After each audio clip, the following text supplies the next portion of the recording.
My name is Joaquin Ramirez.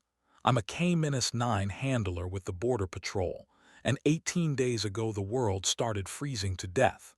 When Chicago dropped 60 degrees in 3 days, I knew my 8-year-old daughter Sophia wasn't safe anywhere in America.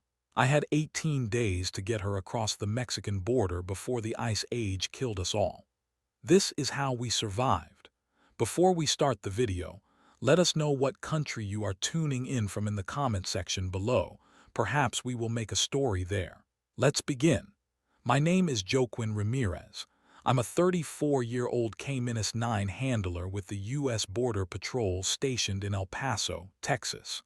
For the past 12 years, I've worked the southern border with my German Shepherd partner, Ranger. We've tracked drug smugglers through the desert, found lost migrants in 100-degree heat, and dealt with situations most people only see in movies. I thought I'd seen everything that could threaten American families.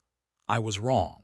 18 days ago, the world started ending, and it began with my dog acting strange. Not aggressive strange, not sick strange, but something I'd never seen in our 6 years together.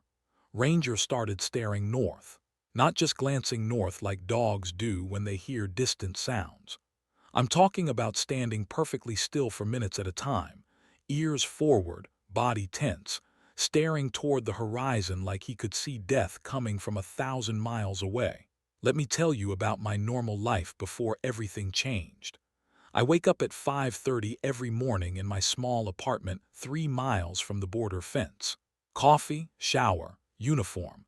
Then I drive to the Border Patrol station where Ranger meets me with more enthusiasm than any creature should have at 6 in the morning.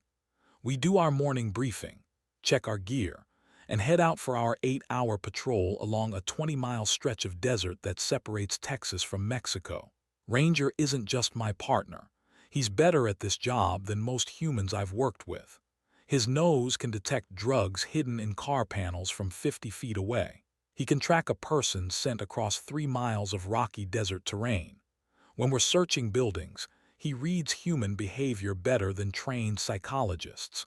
If someone's lying, hiding something, or planning to run, Ranger knows before they do. My personal life is more complicated. I'm divorced from Carmen, my ex-wife of 8 years. We share custody of our daughter Sophia, who just turned 8 last month. Sophia lives with Carmen in a house 15 minutes from my apartment, and I get her every other weekend plus Wednesday nights. It's not perfect, but we make it work. Sophia loves Ranger almost as much as I do, and Carmen tolerates him because he makes Sophia happy. The divorce was my fault. 12 years of Border Patrol work changes you. You see families separated every day. You watch people risk everything to cross an invisible line for a chance at a better life. You witness the worst of human nature and occasionally the best. After a while, you start building walls in your personal life the same way we build them at the border. Carmen said I became emotionally unavailable. She was right. But 3 weeks ago, none of that personal drama mattered because something was happening that would make relationship problems seem insignificant. It started on what should have been a completely normal Tuesday morning in October. October 15th, to be exact. The weather was typical for El Paso in mid-fall. Clear skies, temperature in the mid-60s at sunrise, expected high of 78 degrees. Perfect Border Patrol weather. Except Ranger wouldn't eat his breakfast. This dog has never missed a meal in 6 years. He eats kibble like it's steak, treats like they're made of gold, and has been known to finish his food and immediately start hoping for seconds. But that Tuesday morning, he sniffed his bowl and walked away. Then he positioned himself facing north and stayed there for 10 minutes while I finished my coffee. During our morning briefing, Sergeant Martinez mentioned unusual radio chatter from the northern stations. Nothing specific, just reports of weather anomalies in the North Atlantic and some canceled training exercises at facilities in Minnesota and Wisconsin. We patrol the Mexican border, so weather in the North Atlantic might as well be weather on Mars for all it affects our daily operations. But I noticed Martinez seemed more concerned than he was letting on. Our patrol route that day took us along a section of fence where we regularly encounter migrants trying to cross. It's mostly empty desert with scattered mesquite bushes and rocky outcroppings that provide minimal shade. The fence itself is 18 feet of steel bollards with sensors that detect movement and vibration. Most days, we encounter 2 or 3 groups attempting crossings. That Tuesday, we found nobody. Not just fewer people than usual. Nobody. In 6 years of patrols, I'd never worked an entire shift without encountering at least one person trying to cross the border. The desert was completely empty except for us and Ranger's growing anxiety. Every few hundred yards, he would stop, turn north, and stand motionless for 30 or 40 seconds. Then he'd look at me with an expression I'd never seen before. Not alertness, not excitement, not even concern. Fear. Around noon, my radio crackled with a message that should have been routine. Dispatch was canceling the K-9 training conference scheduled for the following week in Chicago due to unprecedented storm systems affecting the Great Lakes region. I'd been looking forward to that conference for months. It was continuing education credits, but more importantly, it was a chance to see techniques from handlers across the country and maybe pick up some new skills. The cancellation itself wasn't unusual. Weather affects travel all the time, especially in October when early winter storms can shut down airports across the Midwest. But the phrase, unprecedented storm systems, stuck in my mind because Dispatch never uses dramatic language. They say inclement weather or travel advisories. They don't say unprecedented. When our shift ended that afternoon, I called my buddy Jake, who works K-9 patrol for the Illinois State Police. We went through training together 8 years ago and stay in touch mostly through text messages about work stories and pictures of our dogs. Jake lives about 40 minutes outside Chicago and was supposed to attend the same conference I was. Jake's phone went straight to voicemail. His voicemail box was full. I tried calling the Illinois State Police dispatcher to leave a message for him, and the call wouldn't go through. Not busy signal, not disconnected number. Just silence followed by a mechanical voice saying the number was temporarily unavailable. That evening, I picked up Sophia for our Wednesday dinner. We have a routine where I take her to this Mexican restaurant she loves, and she tells me about school while we share nachos that are too big for both of us to finish. Sophia is 8 years old, which means she notices everything and understands more than adults give her credit for. The first thing she said when she got in my truck was that Ranger seemed different. "He keeps looking at the sky, Dad. Dogs don't look at the sky unless they hear airplanes, but there aren't any airplanes." She was right. During our 20-minute drive to the restaurant, Ranger spent more time looking up and north than he did looking out the side windows like he normally does. Sophia also mentioned that her teacher had been acting nervous all day, and that some kids' parents had picked him up early because of a family emergency up north. Over dinner, Sophia kept asking questions I didn't have answers for. Why did Ranger seem scared? Why had her teacher been checking her phone every few minutes during math class? Why her friend Emma's family had suddenly decided to take a vacation to visit relatives in Mexico, even though Emma had a soccer game this weekend she'd been excited about for weeks. I gave her the standard parent responses. Sometimes adults worry about grown-up things that kids don't need to worry about. Sometimes dogs have instincts we don't understand. Sometimes families change their plans. But sitting there watching my daughter eat cheese nachos, while my dog stared out the restaurant window toward the northern horizon, I started feeling the same unease that was making Ranger pace. After I dropped Sophia back at Carmen's house, I spent the evening trying to research what was happening in the Great Lakes region. The internet was full of conflicting information. Weather websites showed unusually low-pressure systems across the northern United States and southern Canada. Some meteorology blogs mentioned irregular jet stream patterns and North Atlantic circulation anomalies.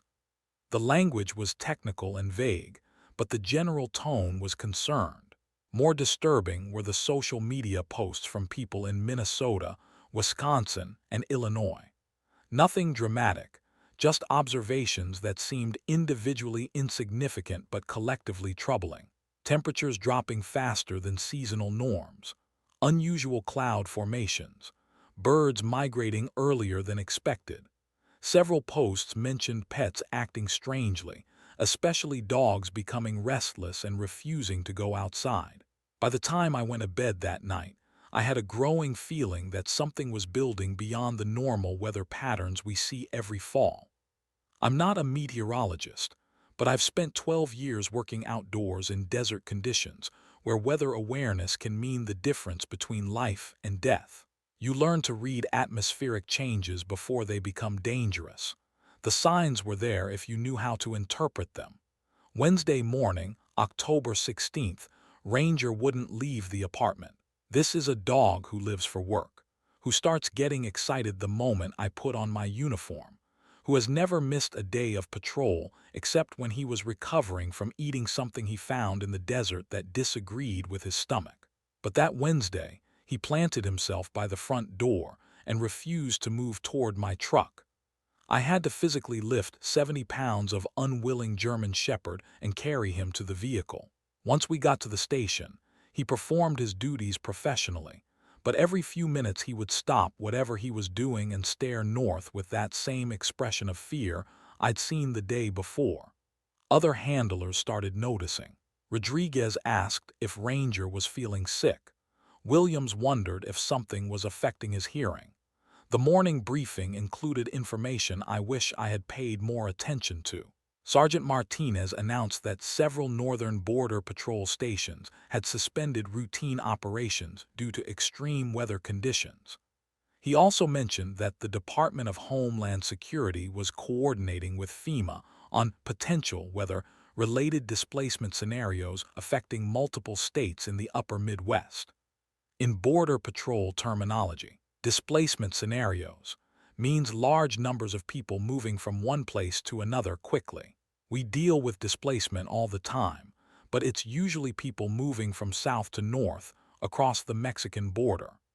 The idea that American citizens might need to be displaced from northern states to southern states was something none of us had ever considered.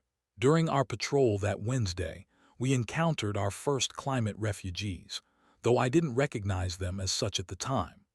A family from Minnesota driving a SUV packed with everything they could fit was pulled over at a rest stop 20 miles east of El Paso. The father approached me and asked about road conditions between Texas and Mexico, not tourist questions about scenic routes or border crossing procedures. Specific questions about which highways would be most reliable if someone needed to travel south quickly with children.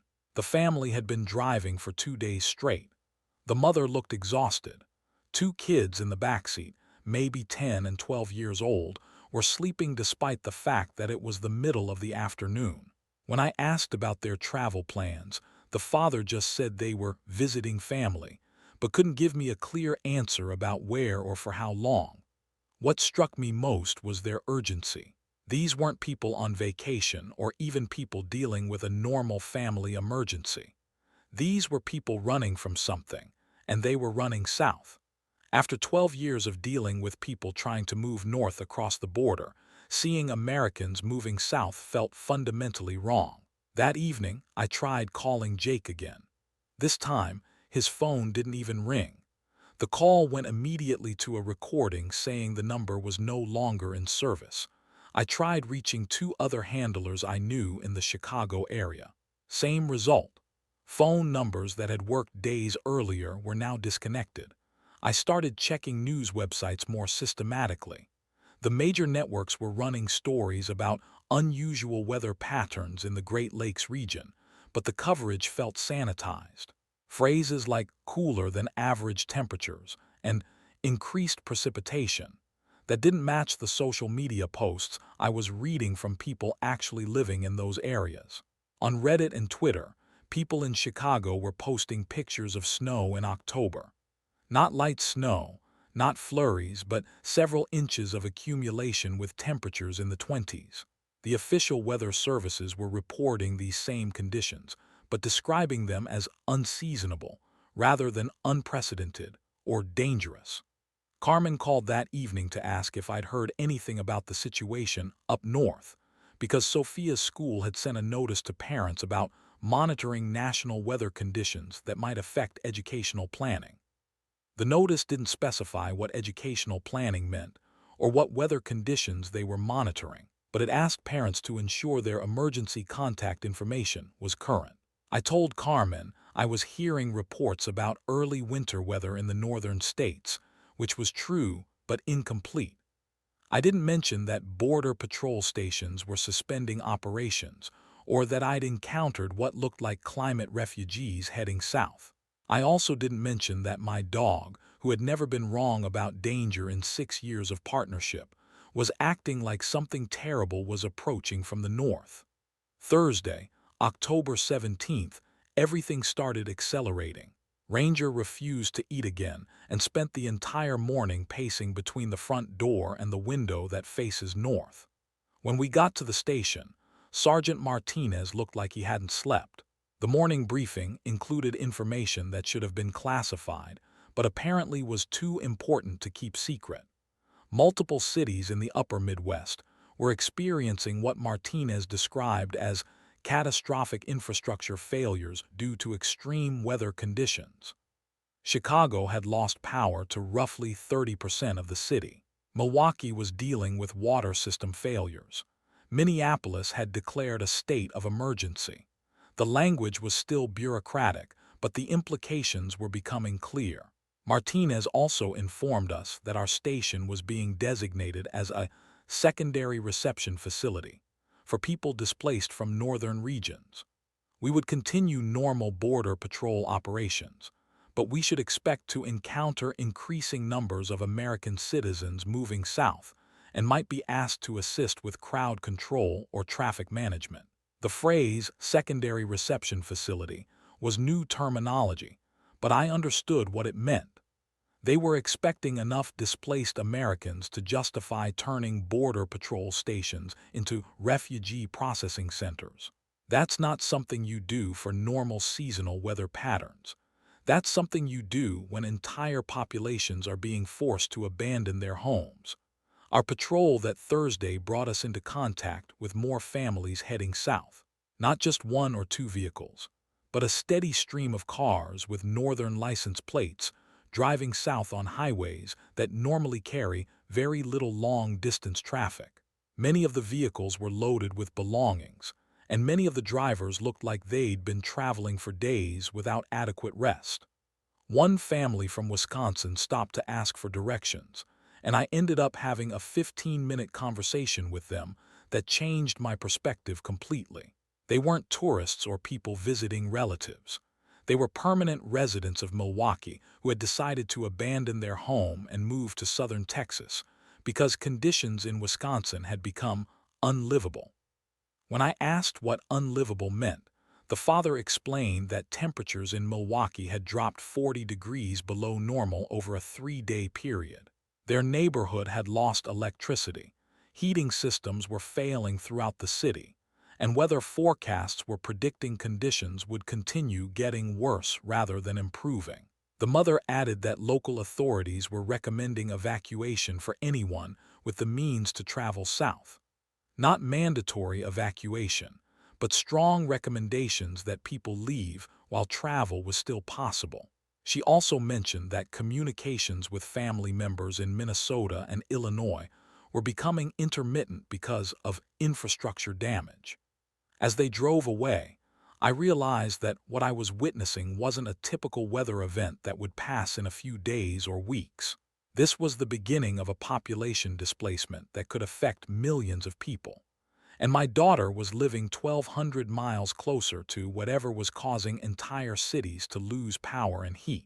That evening, I called Carmen and suggested we have a conversation about taking a short vacation if conditions in the northern states continued to deteriorate. I tried to keep the tone casual, like I was suggesting we visit her sister in Houston for a long weekend. But Carmen has known me for 10 years, and she could hear the concern in my voice that I was trying to hide. She asked directly if I thought we might need to leave El Paso, and I gave her an honest answer. I said I didn't know, but I thought we should have a plan ready just in case. We agreed that I would monitor the situation for a few more days, and if things looked like they were getting worse rather than better, we would pack up and drive to Houston where her sister lives.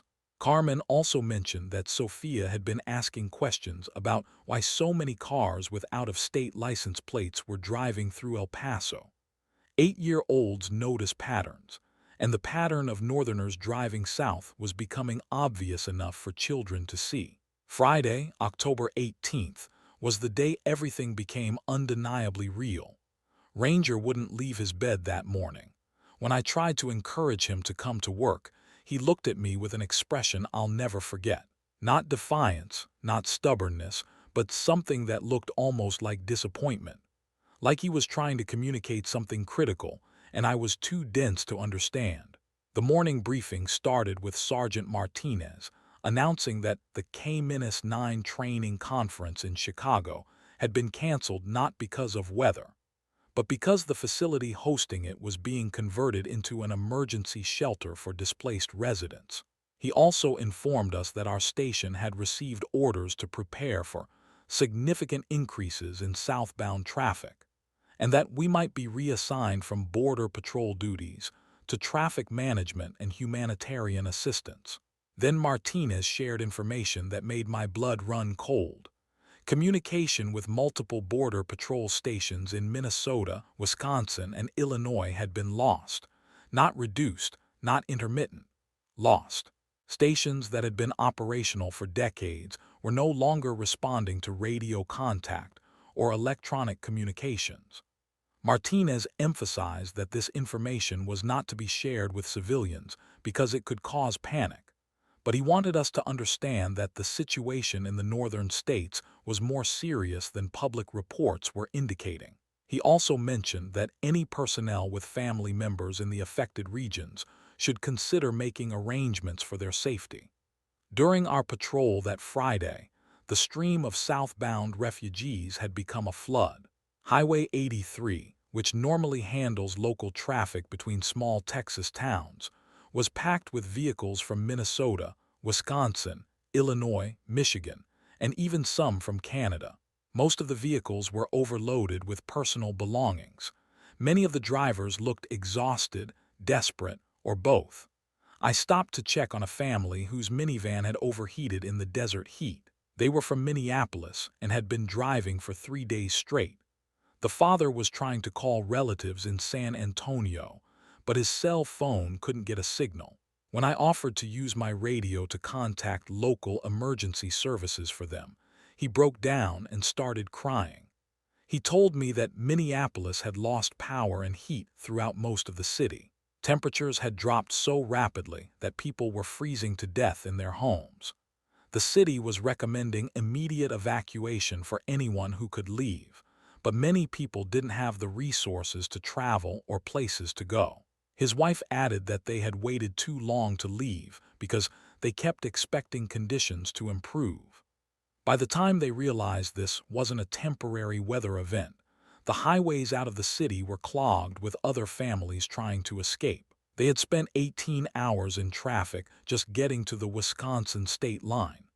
Their 2 children, sitting quietly in the backseat, looked traumatized in a way that had nothing to do with car trouble. These were kids who had witnessed their home city becoming uninhabitable in a matter of days. The younger child, maybe 6 years old, kept asking when they could go home. The parents couldn't answer because they didn't know if their home still existed. After I helped them get their vehicle running again and gave them directions to the nearest service station, I sat in my truck for several minutes trying to process what I was seeing. These weren't isolated cases of families with unusual circumstances. This was a mass migration of American citizens fleeing conditions that had made their communities unlivable in less than a week. That evening, I had the most important conversation of my life. I called Carmen and told her everything.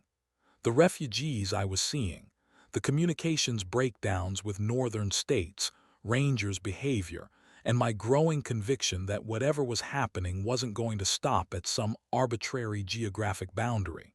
I told her that I thought we needed to leave El Paso within the next few days, not for a vacation or a visit, but permanently.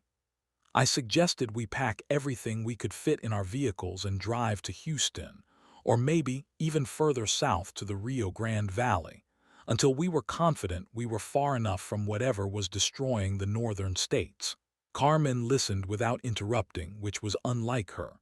When I finished talking, she was quiet for a long time. Then she said something that confirmed she had been having similar thoughts. She said Sophia's school had quietly informed parents that they were developing contingency plans for extended closure due to regional climate events, and that they recommended families have evacuation plans ready. We agreed that I would request emergency leave from Border Patrol for the following week, and that we would spend the weekend preparing to leave. We would tell Sophia we were taking an extended trip to visit family in Houston, but we would pack as if we might not be coming back. As I hung up the phone, Ranger walked over and put his head on my knee. For the first time in 4 days, he seemed calm. It was like he had been trying to tell me to run, and I had finally understood his warning. We were going to run, and we were going to run soon, because staying in place was no longer an option for any family that wanted to survive what was coming. That night, I started making lists of everything we would need to take with us and everything we would need to leave behind. I also started tracking weather reports and road conditions for routes between El Paso and the Gulf Coast of Texas. The temperature forecasts were showing an unusual pattern of cold air masses moving south much faster than normal seasonal changes. I didn't know it yet, but we had less than a week before the cold that was killing the northern cities would start affecting Texas. And I didn't know that our destination of Houston would turn out to be not nearly far enough south to escape what was coming. But Ranger knew. He had been trying to tell me for days that we needed to run and run far because winter was coming and it wasn't planning to leave. Saturday morning, October 19th, I woke up to silence. Not the normal quiet of an early weekend morning, but the complete absence of sound that comes when something fundamental has changed. Ranger was sitting by the bedroom window, perfectly still, staring north with an intensity that made my stomach drop. When I checked my phone, I had 17 missed calls from Carmen and a text message that said only turn on the news right now. The first thing I saw when I turned on the television was a live satellite image of what used to be Chicago. The entire metropolitan area was covered in white. Not the light dusting you might see in early winter, but a thick blanket of snow and ice that had transformed the third largest city in America into something that looked like Antarctica. The news anchor was using phrases like unprecedented weather event and catastrophic infrastructure failure. But her voice carried a tremor that suggested she understood this was much worse than the sanitized language implied. The temperature in Chicago had dropped to negative 18 degrees overnight. The official weather service was calling it the most rapid temperature decline ever recorded in the continental United States. What they weren't saying, but what was obvious from the aerial footage, was that Chicago was no longer functioning as a city. No traffic moving on any of the highways. No lights visible in any of the buildings. No signs of human activity anywhere in a metropolitan area that normally houses nearly 10 million people. I called Carmen immediately. She answered before the first ring finished, and I could hear Sophia crying in the background. Carmen's voice was steady, but I could tell she was fighting to maintain control. She told me that her family in Minnesota had not responded to phone calls or text messages in over 24 hours. Her sister in Wisconsin had sent a single text message the night before that said, "Leaving now, don't try to call," and then nothing. Sophia got on the phone and asked me a question that broke my heart. She wanted to know if the people in Chicago were dead. Not hurt, not in trouble, but dead.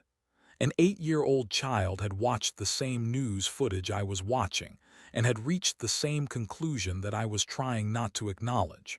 Cities don't go completely silent unless something terrible has happened to the people living in them. I told Sophia that the people in Chicago were probably safe, but had moved to warmer places where they could stay comfortable. This was partially true. Many people had certainly evacuated, but the ones who had stayed too long, the ones who couldn't leave, the ones who had nowhere to go, they weren't safe. They were frozen in their homes, in their cars, in emergency shelters that had run out of heat and power. Carmen and I agreed to meet at her house in 2 hours to start packing.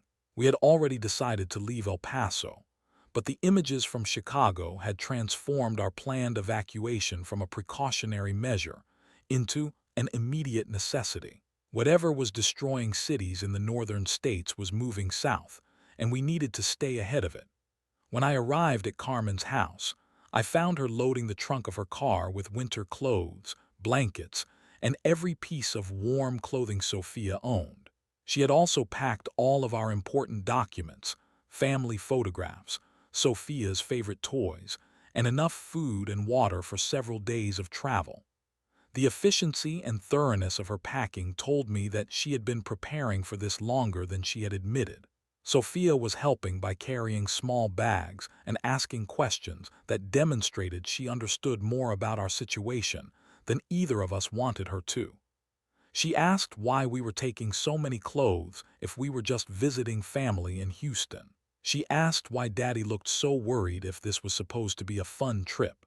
She asked why we were packing food if we could buy food wherever we were going. I gave her honest answers without providing terrifying details. We were taking extra clothes because the weather might be unpredictable during our trip. I was worried because I wanted to make sure our journey was safe and comfortable. We were packing food because we might be traveling at times when stores were closed or busy. While we loaded the cars, I kept monitoring news reports on my phone. The situation was deteriorating faster than anyone had predicted. Milwaukee had lost power throughout the entire city. Minneapolis was reporting that emergency services were no longer operational due to equipment failures caused by extreme cold. Detroit was recommending immediate evacuation for all residents who had the means to travel south. The most disturbing report came from a news crew that had attempted to drive from Chicago to St. Louis to document the southern extent of the weather event. Their last broadcast was transmitted from a location approximately 100 miles south of Chicago, where they reported encountering temperatures of -25 degrees and snow accumulation of over 4 feet. The broadcast ended abruptly, and the news station had lost contact with their reporting team. By noon, we were ready to leave. 2 cars loaded with everything we could transport, enough supplies to last for a week of travel, and a German shepherd who seemed calmer now that we were finally following his advice to run south. Carmen would drive her sedan with Sophia as passenger. I would drive my border patrol truck with Ranger and most of our heavier supplies. Our initial destination was Houston, where Carmen's sister lived in a suburban neighborhood that seemed far enough south to be safe from whatever was affecting the northern states.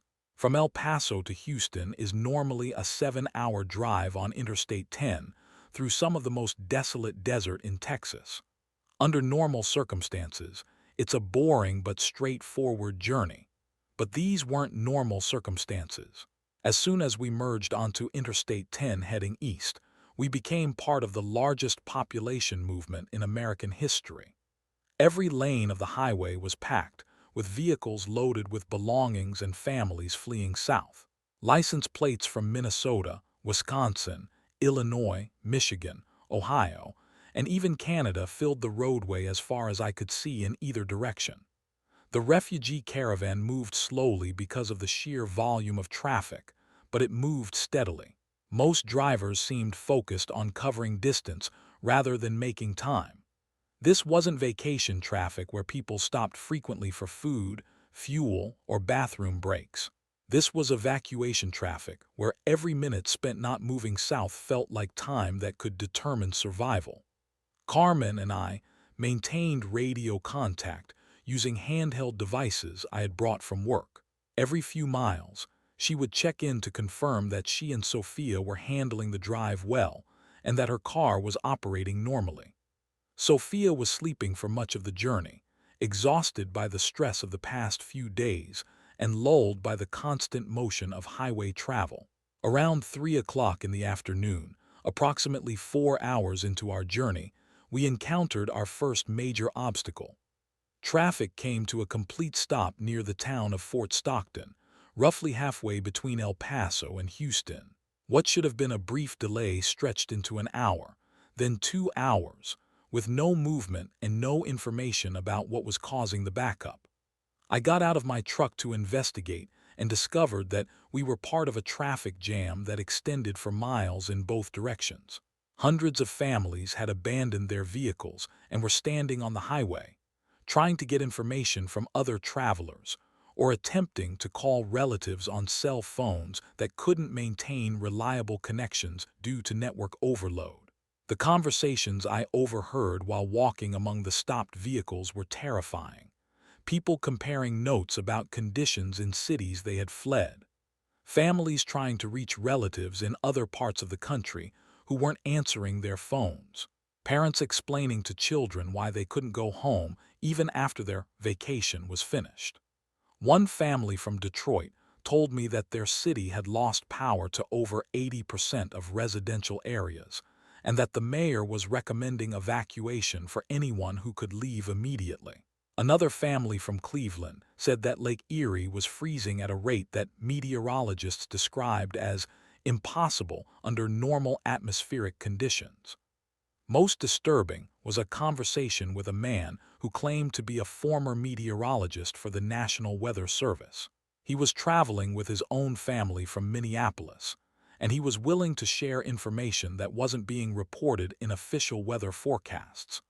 According to him, the jet stream had shifted in a way that was bringing Arctic air masses down from northern Canada with unprecedented speed and intensity. He explained that the Gulf Stream ocean current, which normally keeps the eastern United States relatively warm, had been disrupted by changes in North Atlantic water temperatures.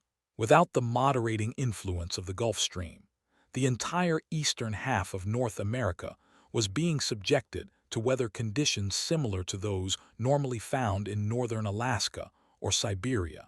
When I asked him how far south the cold weather might extend, his answer made me reconsider our destination. He said that computer models were predicting temperature drops as far south as Dallas and Houston within the next week. According to his analysis, the only parts of the United States that might remain habitable would be South Florida, South Texas along the Mexican border, and possibly Southern California. This conversation happened while we were still stuck in traffic, still 4 hours from Houston, still believing that we were traveling to safety. Learning that Houston might not be far enough south to escape the advancing cold was like discovering that the lifeboat you're swimming toward has a hole in the bottom. After nearly 3 hours of being stopped, traffic finally began moving again. The delay had been caused by a massive accident involving multiple vehicles whose drivers had lost control on an unexpected patch of ice. Ice on a Texas highway in October. That detail alone should have told us everything we needed to know about how rapidly conditions were changing. We reached Houston around 10 o'clock that evening, exhausted from 11 hours of driving that should have taken 7. Carmen's sister Maria welcomed us into her home with a mixture of relief and fear. She was relieved that we had arrived safely, but she was afraid because she had been monitoring news reports that suggested Houston might not remain safe for much longer. Maria lived in a comfortable suburban neighborhood with tree-lined streets and well-maintained houses that represented everything normal and stable about American family life.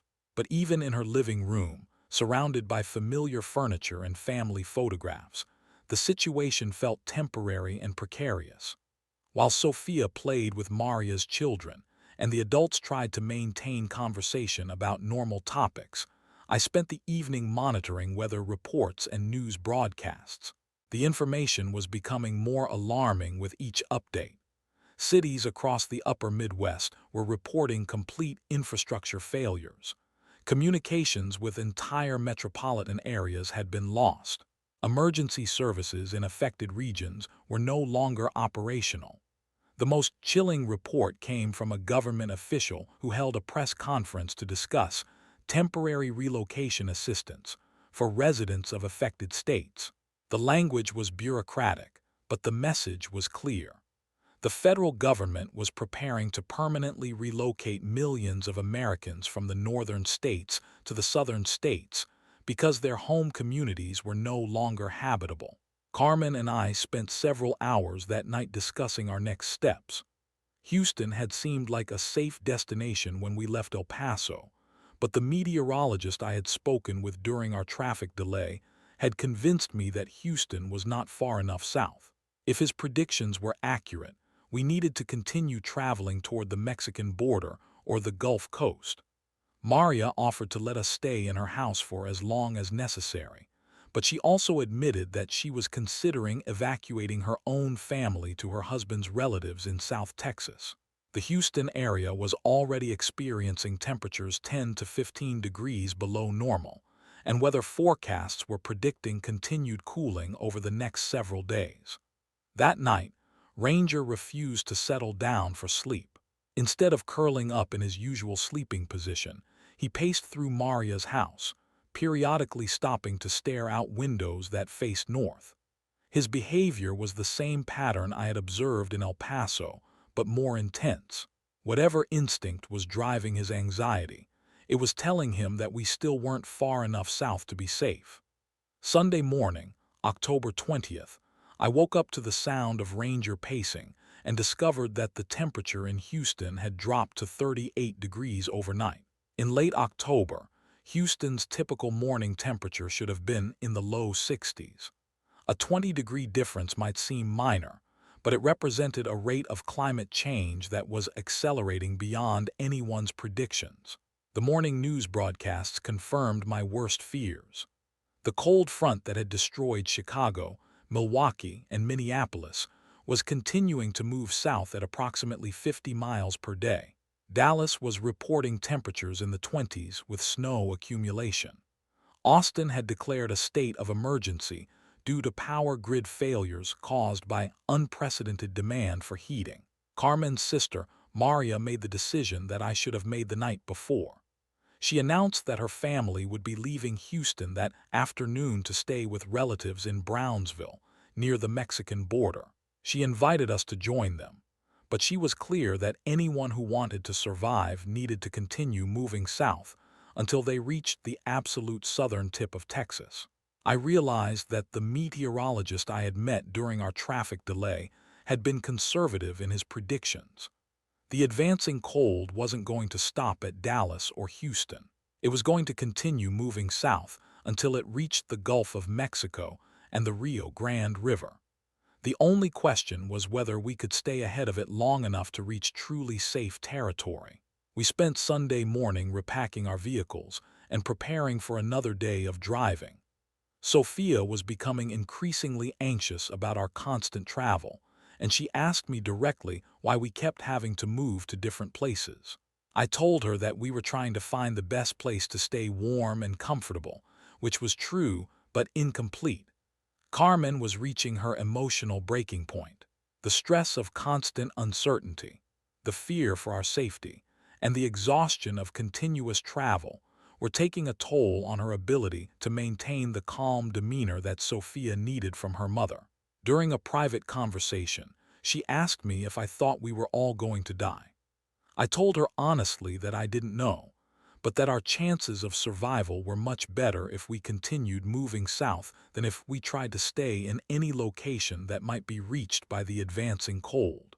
I also told her that Ranger's behavior suggested we were making the right decisions, even if those decisions meant abandoning everything familiar and comfortable about our previous lives. By noon on Sunday, we were back on the highway, part of an even larger refugee caravan heading south toward the Mexican border. The traffic was heavier than it had been during our drive from El Paso to Houston, and the mood among travelers was more desperate. These weren't people taking precautionary evacuations anymore. These were people running for their lives, During our drive toward South Texas, we passed through small towns that were already being affected by the advancing cold. Communities that should have been experiencing pleasant fall weather were dealing with freezing temperatures, power outages, and infrastructure failures. Local emergency services were overwhelmed by the combination of weather-related problems and the flood of refugees passing through their areas. In the town of Victoria, roughly halfway between Houston and the Mexican border, we encountered our first official checkpoint. State police and National Guard personnel were monitoring southbound traffic, presumably to maintain order and provide assistance to travelers in distress. But the checkpoint also served as an information gathering point, where authorities could assess the scale of the population movement they were trying to manage. A National Guard sergeant approached my truck and asked about our travel plans and destination. When I identified myself as Border Patrol personnel, he shared information that wasn't being released to civilian refugees. The federal government was establishing emergency relocation camps along the Mexican border to accommodate the millions of Americans who were fleeing the advancing cold. The sergeant also informed me that temperatures in Dallas had dropped to -5 degrees overnight, and that the city was being evacuated by government order. Austin was experiencing similar conditions and similar evacuations. The cold front was moving south at approximately 75 miles per day, which was faster than previous estimates. When I asked about the situation at the Mexican border, the sergeant's expression became grim. He told me that the border crossing facilities were overwhelmed with American citizens trying to enter Mexico as climate refugees. The Mexican government was allowing entry for humanitarian reasons, but their infrastructure wasn't designed to handle hundreds of thousands of people crossing simultaneously. This information forced me to confront a reality I had been avoiding. We weren't just evacuating to a safer part of the United States. We might be joining a permanent exodus of American citizens who would need to abandon their country entirely in order to survive. The phrase American climate refugees would have seemed impossible a week earlier, but it was becoming an accurate description of our situation. As we continued driving south, I started seeing signs that confirmed the sergeant's information. Highway signs directing travelers to emergency relocation centers appeared every few miles. Radio broadcasts included instructions for families seeking temporary climate assistance to report to specific facilities near the border. Carmen's voice over our radio communication had changed from worried to hollow. She was going through the motions of driving and caring for Sophia, but I could tell that she was struggling to process the magnitude of what was happening to our lives and our country. We had been married for 8 years and divorced for 2, but I knew her well enough to recognize when she was approaching emotional collapse. Sophia, on the other hand, was displaying the resilience that children often show during crises. She had adapted to the reality of constant travel and uncertainty with a flexibility that impressed me. When Carmen asked her if she was scared, Sophia said that she felt safe because Daddy and Ranger were taking care of everyone, and dogs always know how to keep their families safe. Late Sunday afternoon, we reached the Rio Grande Valley, the southernmost region of Texas. The temperature was still above freezing, and the landscape looked normal. Palm trees, green grass, and clear skies created an illusion that we had escaped the crisis affecting the northern parts of the country. But the illusion was fragile, and it was being sustained by our proximity to the Mexican border and the Gulf of Mexico. We found temporary accommodation in a motel in McAllen, roughly 10 miles from the Mexican border. The parking lot was filled with vehicles from northern states, and the lobby was crowded with families who looked exactly like us. Tired, stressed, uncertain about their future, but grateful to be somewhere that felt safe for the moment. The motel manager, a middle-aged Hispanic woman named Rosa, was dealing with the refugee crisis with a combination of compassion and business pragmatism. She was providing rooms to displaced families, but she was also clear that the demand for accommodation far exceeded her capacity. She expected that most of her guests would either continue into Mexico or move to the emergency relocation centers that were being established by federal authorities. That evening, while Sophia played with other children in the motel courtyard, and Carmen tried to call relatives to let them know we were safe, I spent time talking with other refugees about their experiences and their plans. The conversations were enlightening and terrifying. A family from Chicago told me that they had left their home on Thursday morning when the temperature was -10 degrees and their heating system had failed. By the time they loaded their car and started driving south, the temperature had dropped another 15 degrees. They estimated that anyone who had waited until Friday to evacuate would not have survived long enough to reach safety. Another family from Minneapolis described driving through neighborhoods where houses had been abandoned so quickly that families had left doors open and belongings scattered in their yards. They had seen cars that had run out of gas with their occupants still inside, frozen to death while trying to escape the city. The most disturbing account came from a man who claimed to work for the Minnesota Department of Emergency Management. According to him, state authorities had lost contact with entire counties in northern Minnesota. Towns with populations of several thousand people were no longer responding to radio communication or telephone contact. The assumption was that these communities had been completely depopulated, either through evacuation or death. These conversations made me realize how fortunate we had been to leave El Paso when we did. If we had waited another day or two, if we had dismissed Rangers' warnings, if we had assumed that Texas was far enough south to be permanently safe, we might have found ourselves trapped in Austin or Houston, as those cities succumbed to the same conditions that had destroyed Chicago and Minneapolis. As I went asleep that night in a motel room 10 miles from Mexico, I tried to calculate how much time we had before the advancing cold reached our current location. Based on the rate of movement I had observed over the past week, I estimated that we had perhaps 3 or 4 days before the Rio Grande Valley would experience the same catastrophic temperature drops that had made the northern cities uninhabitable. Ranger seemed more relaxed than he had been since this crisis began, but he wasn't completely calm.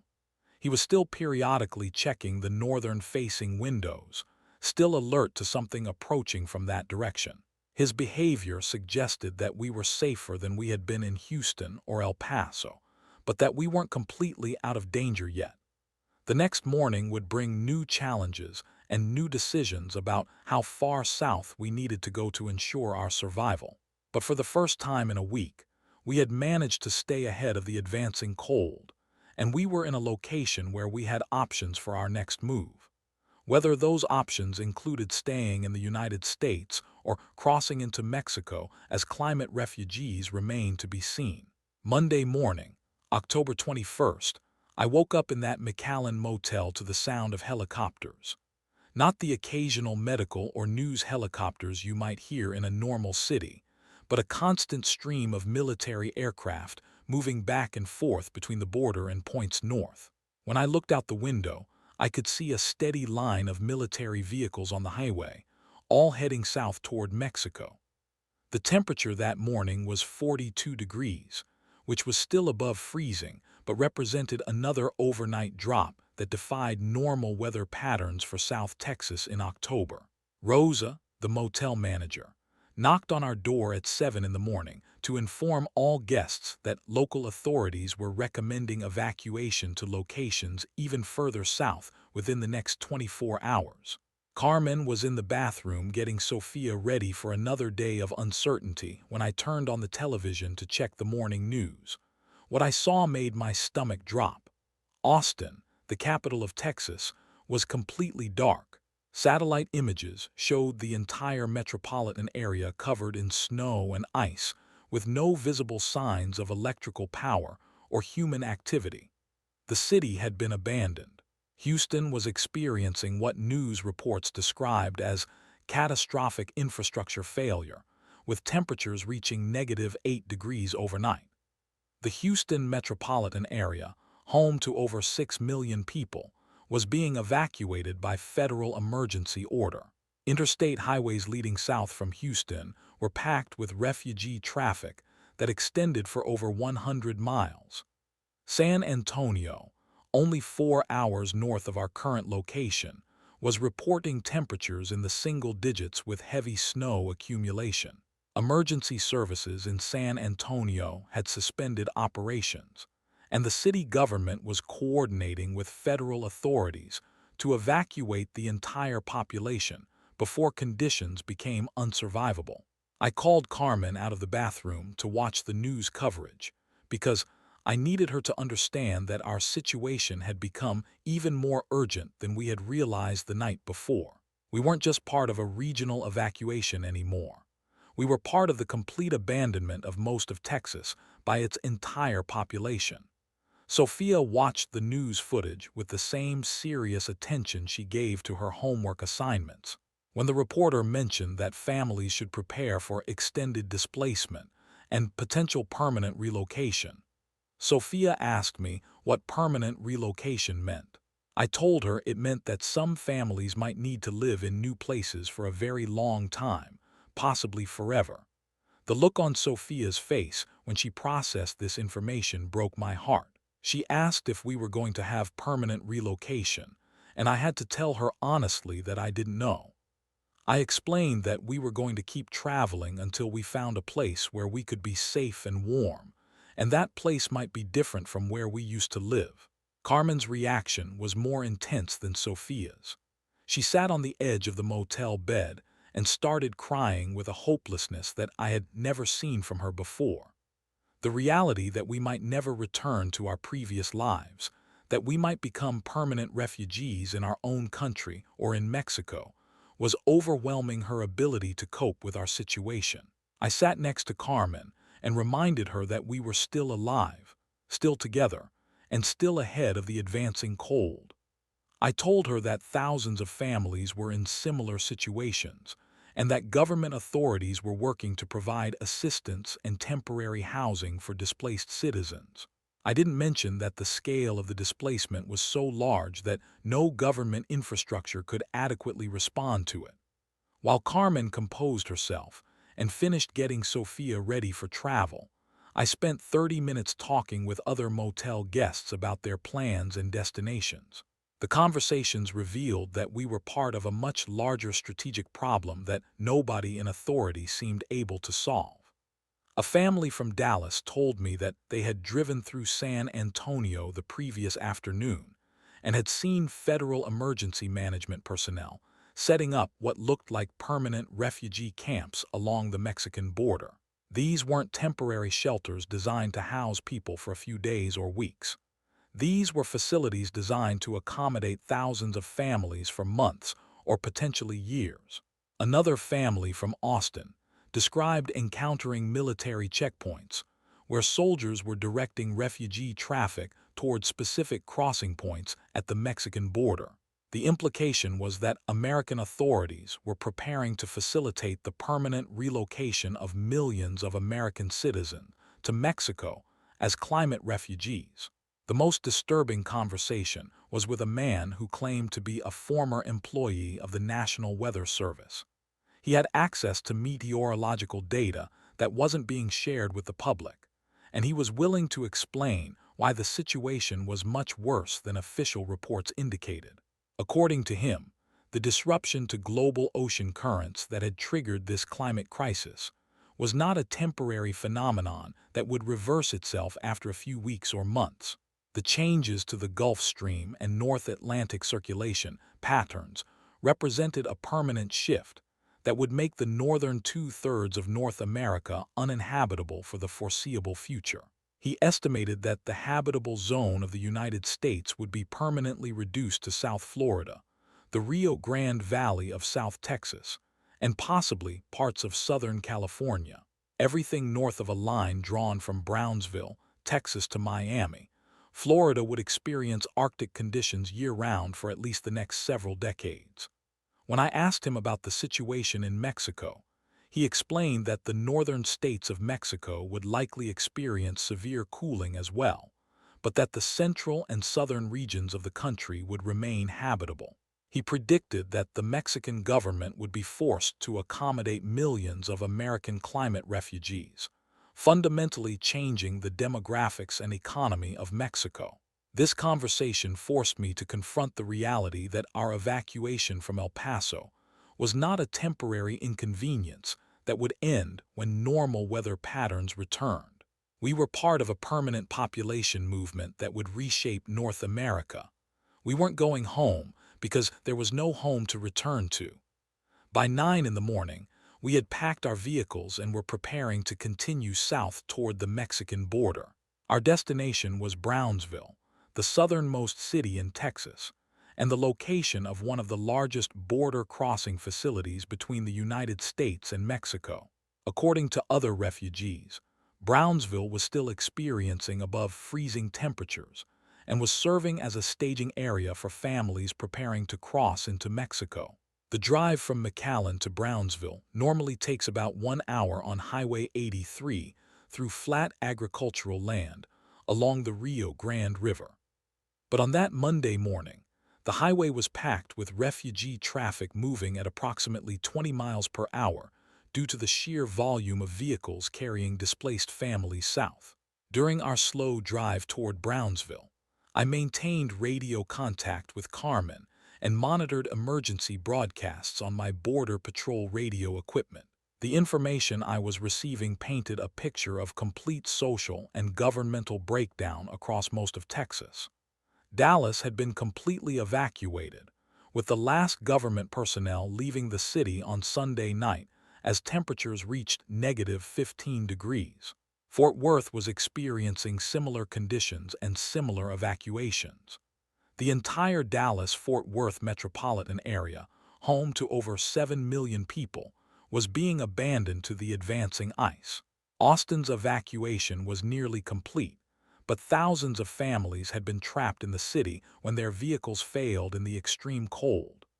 Emergency services were no longer able to reach these stranded families, and the assumption was that most of them would not survive until rescue operations could resume. Even more disturbing were reports from San Antonio, which was only 200 miles north of our current location. The city was experiencing temperatures of -10 degrees, with snow accumulation of over 2 feet.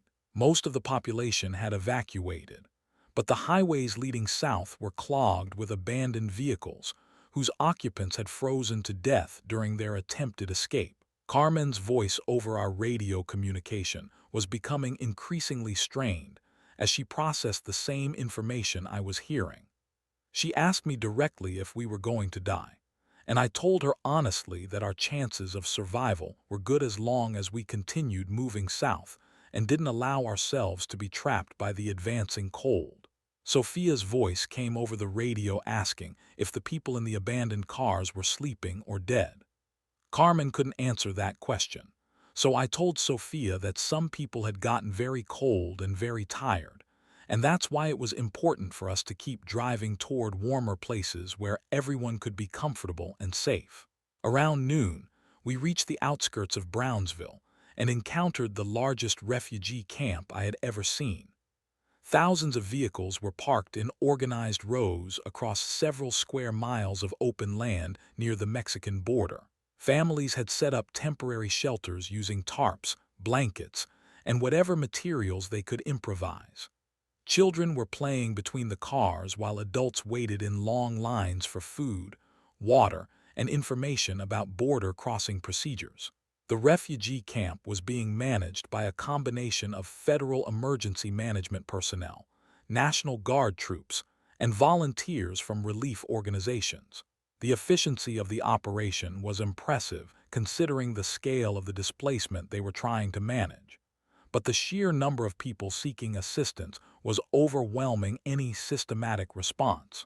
A National Guard sergeant directed us to a parking area designated for families with children and provided us with information about the services available in the camp.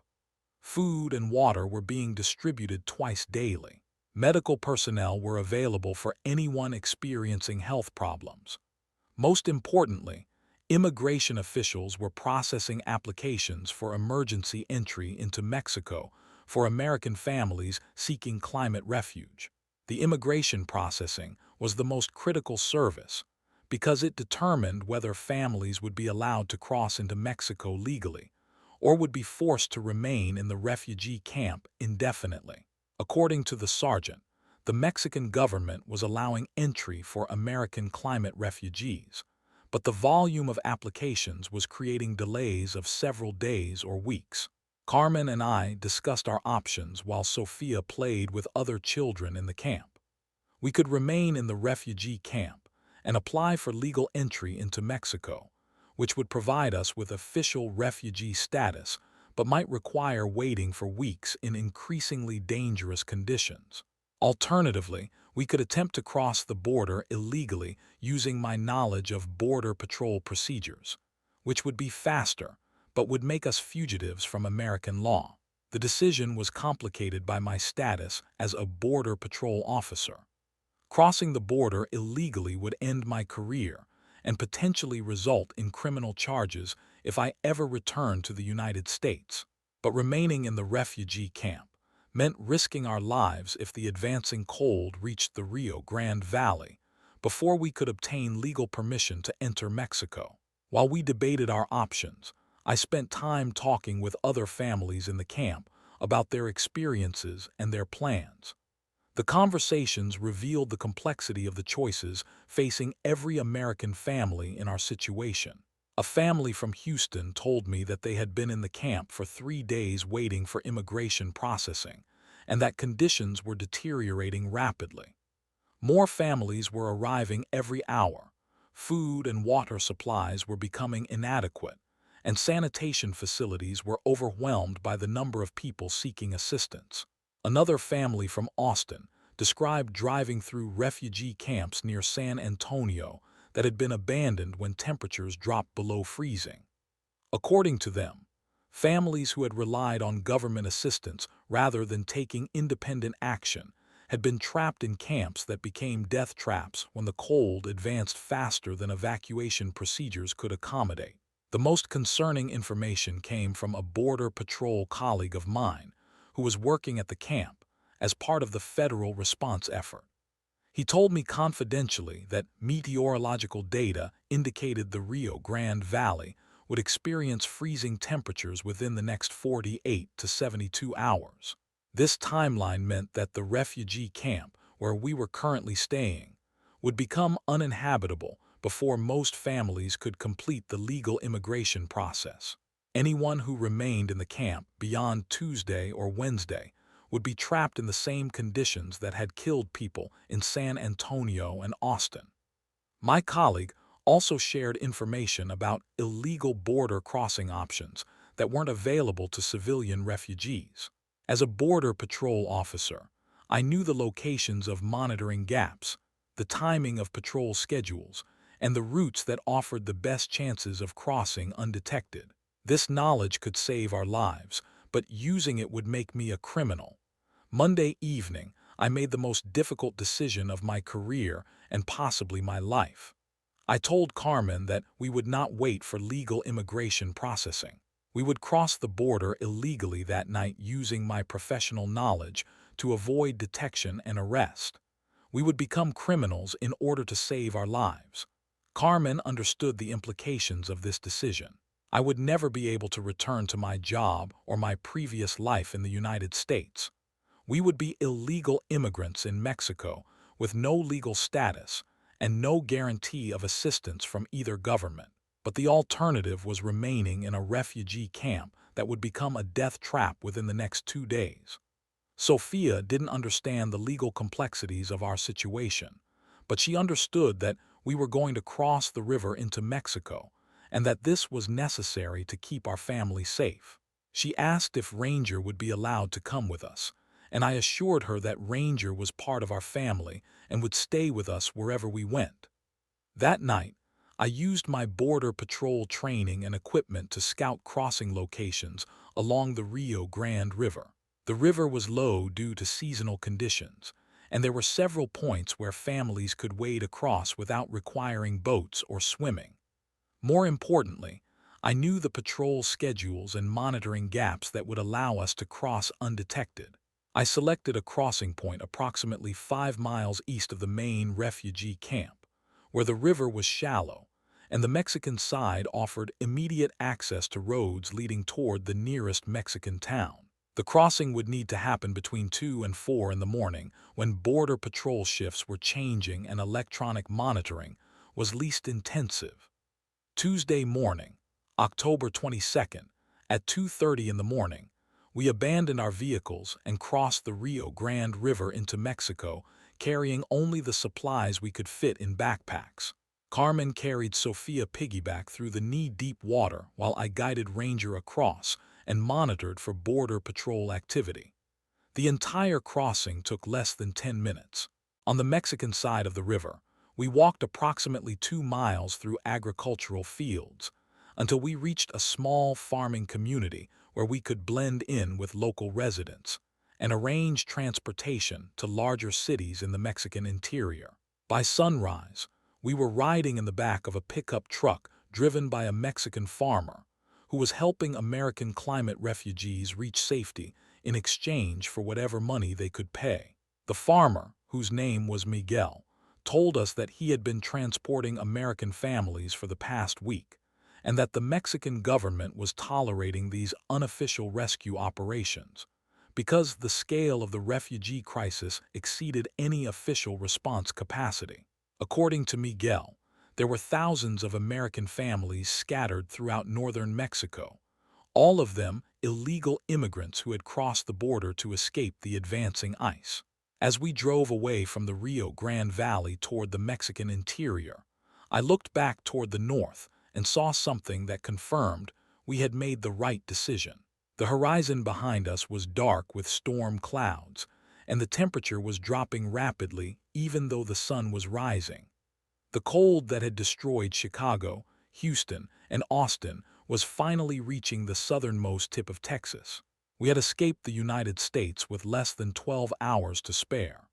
If we had waited for legal immigration processing, if we had trusted government authorities to evacuate the refugee camp in time, if we had hesitated to cross the border illegally, we would have been trapped in the same freezing conditions that were killing people throughout Texas. Ranger seemed completely relaxed for the first time in 2 weeks. He was no longer staring north, no longer pacing with anxiety, no longer acting like danger was approaching. His behavior suggested that we had finally moved far enough south to escape the climate disaster that was destroying our country. But as Miguel drove us deeper into Mexico, I realized that our survival was just the beginning of a much larger challenge. We were now illegal immigrants in a foreign country with no legal status, no permanent housing, and no reliable income. We had escaped the ice, but we still needed to figure out how to build new lives in a place where we didn't belong and weren't officially welcome.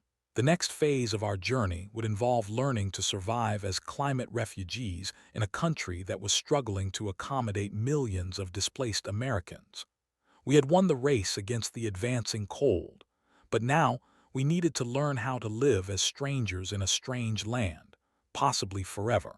Miguel drove us through the pre-dawn darkness on roads that seemed designed for local farming traffic, rather than the massive refugee movement we had become part of. Every few miles, we passed other pickup trucks, vans, and buses carrying American families deeper into Mexico. The vehicles were overcrowded, loaded with whatever belongings people had managed to carry across the Rio Grande, and moving with the urgent pace of people who understood they were still running from something deadly. Sophia had fallen asleep in Carmen's arms despite the uncomfortable ride in the back of Miguel's truck. Ranger lay beside me, calm but alert, occasionally lifting his head to scan our surroundings. For the first time since this crisis began, his body language suggested we were moving in the right direction, rather than just staying ahead of immediate danger. Miguel spoke enough English to communicate basic information about our situation and destination. He told us that we were traveling toward the city of Monterrey, approximately 4 hours south of the border, where the Mexican government had established processing centers for American climate refugees.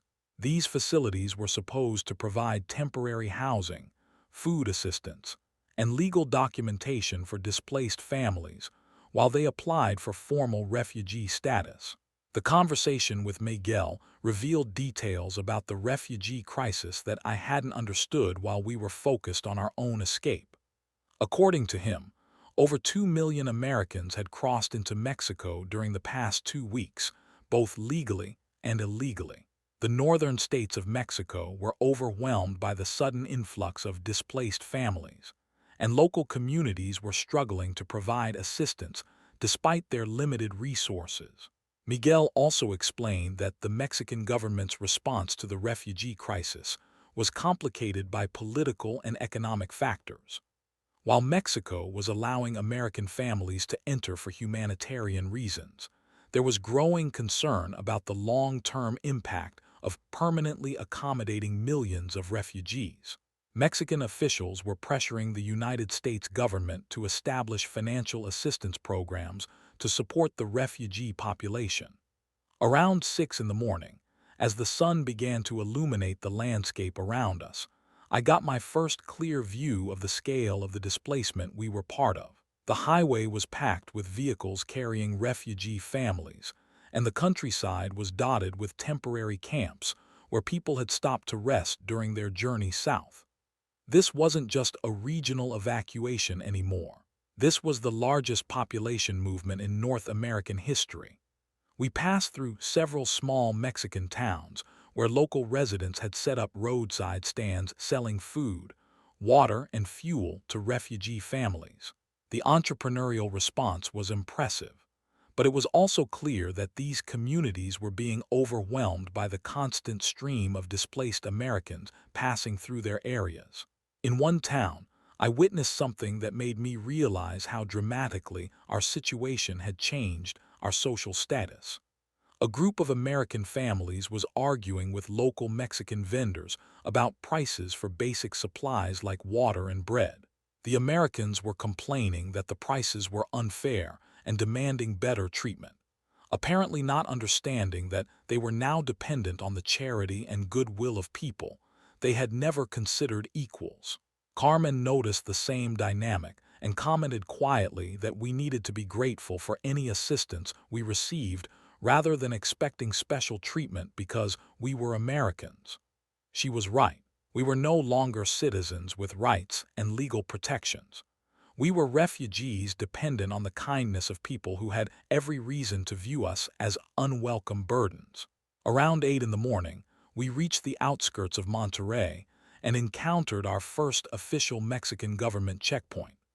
Military personnel were inspecting vehicles, documenting refugee families, and directing people toward appropriate processing facilities.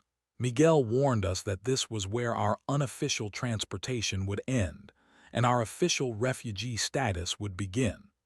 The checkpoint was organized with impressive efficiency, considering the volume of people they were processing. Mexican soldiers were polite but thorough in their documentation procedures.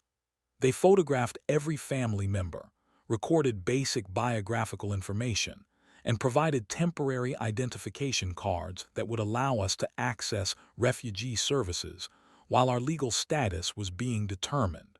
When the soldier processing our family asked about my occupation, I had to make a decision about how much information to reveal. Identifying myself as a Border Patrol officer could potentially help us receive better treatment, but it could also create problems if Mexican authorities viewed me as representing the American government that had failed to prevent this refugee crisis. I decided to be honest and explained that I was a K-9 handler with the U.S. Border Patrol who had crossed into Mexico illegally to save my family from the advancing cold. The soldier's reaction was more sympathetic than I had expected. He told me that several American law enforcement officers had crossed the border as climate refugees, and that Mexican authorities understood these were individual survival decisions rather than official government actions. The soldier also provided information about our immediate options for housing and assistance. The main refugee processing center in Monterrey was overcrowded and had waiting lists for most services. However, there were smaller facilities in surrounding communities that might be able to accommodate our family more quickly. He recommended that we travel to a town called Caderita, about 30 miles east of Monterrey, where a local church was coordinating refugee assistance with less bureaucratic delay. After completing our documentation at the checkpoint, we joined a group of 20 other American families boarding a bus bound for Caderita. The bus was old, crowded, and uncomfortable, but it represented the first organized transportation we had received since leaving the refugee camp in Brownsville. More importantly, it was taking us further from the border and deeper into Mexico, which felt like progress toward genuine safety. During the bus ride to Caderita, I had conversations with other refugee families that helped me understand the broader scope of what was happening to displaced Americans throughout Mexico. The stories were remarkably similar to our own experience, but they also revealed patterns that suggested our crisis was far from over. A family from Dallas told me that they had been living in a refugee camp near Monterrey for over a week, and that conditions were deteriorating rapidly. Food supplies were inconsistent, medical care was limited, and tensions between refugee families were increasing as people struggled with the stress of displacement and uncertainty about their future. Another family from Houston described encountering hostility from some Mexican communities that viewed American refugees as invaders rather than victims. According to them, there had been incidents where refugee families were refused service at businesses or told to leave certain areas because local residents blamed Americans for creating the economic disruption caused by the refugee crisis. The most disturbing account came from a man who claimed to have worked for the Federal Emergency Management Agency before fleeing south. He said that American government officials were privately acknowledging that the northern two-thirds of the United States would be uninhabitable for at least several decades, but that this information was being withheld from the public to prevent complete social collapse. According to him, the official government position was that the climate crisis was temporary and that displaced families would eventually be able to return to their homes. But internal government analyses predicted that cities like Chicago, Minneapolis, Detroit, and even Dallas would remain frozen and abandoned for the foreseeable future. This information forced me to confront the reality that our refugee status was likely permanent rather than temporary. We weren't going to be returning to El Paso or any other part of our previous lives in the United States. We were going to need to build completely new lives in Mexico, potentially for the rest of our lives. We arrived in Caderita around noon and were directed to a Catholic church that had been converted into a refugee assistance center. The church was large enough to accommodate several hundred people, and it was staffed by a combination of Mexican volunteers and American refugees who had arrived earlier and were helping to organize services for newly arriving families. The priest in charge of the refugee center was a middle-aged Mexican man named Father Rodriguez, who spoke excellent English and seemed genuinely committed to providing assistance to displaced American families. He explained that the church was providing temporary housing, meals, basic medical care, and help with legal documentation for refugee status applications. Father Rodriguez also provided realistic information about our long-term prospects that was both encouraging and sobering. The Mexican government was allowing American climate refugees to remain in the country indefinitely, but official refugee status would require completing bureaucratic processes that could take months or years. In the meantime, we would be dependent on charity and volunteer assistance for basic necessities. More importantly, Father Rodriguez explained that successful integration into Mexican society would require learning Spanish, adapting to Mexican cultural norms, and finding employment in an economy that was struggling to absorb millions of displaced workers. He was honest about the fact that most American refugees would face significant downward economic mobility, compared to their previous lives in the United States. The church facility was clean, organized, and welcoming, but it was also clearly a temporary solution for people facing permanent displacement. Families were sleeping on cots in large common areas with minimal privacy. Personal belongings were stored in boxes or bags that could be moved quickly if necessary. Children were sharing toys and clothes because most families had been forced to abandon their possessions during their escape from the advancing cold. Sophia adapted to the communal living situation with remarkable resilience.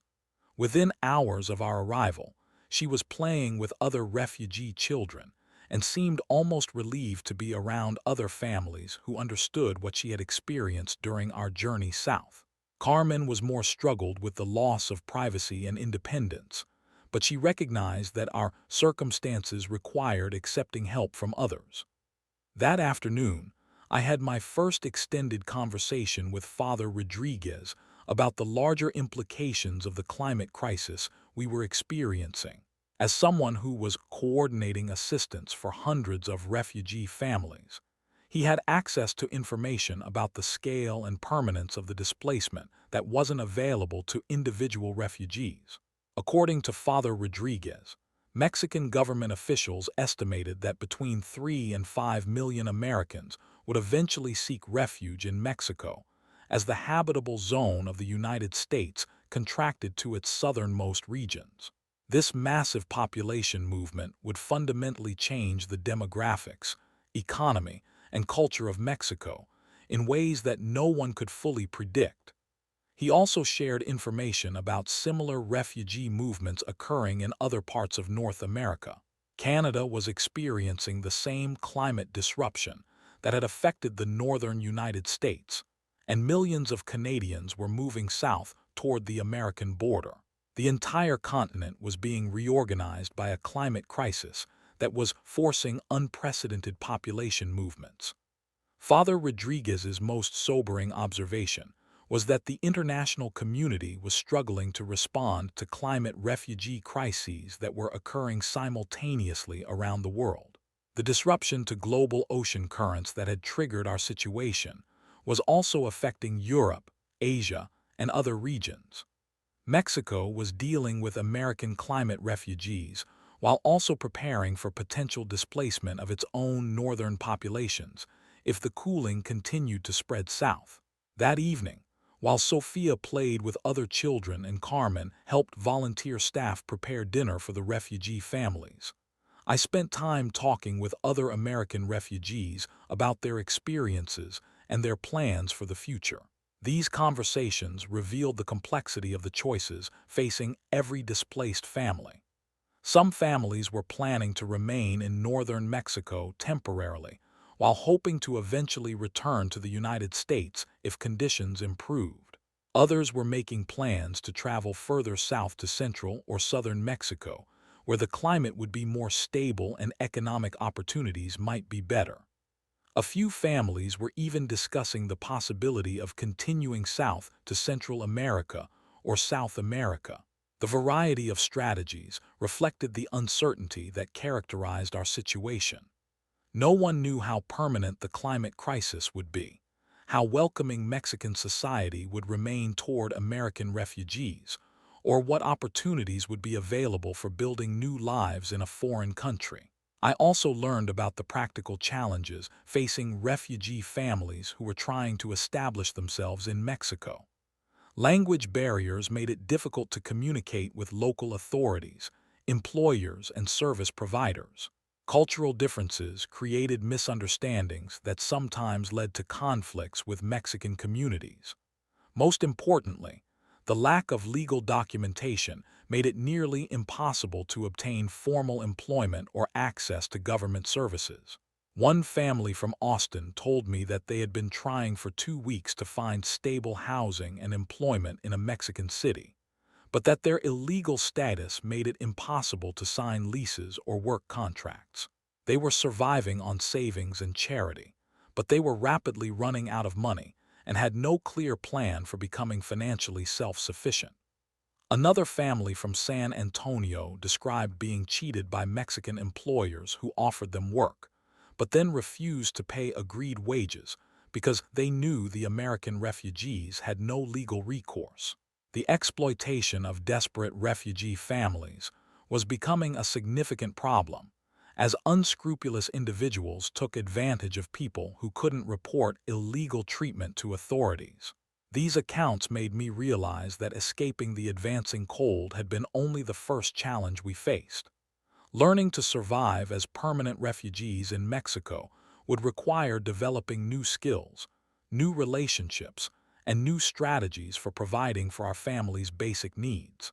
Wednesday morning, October 23rd, I woke up to news that confirmed our decision to cross the border illegally had been the right choice.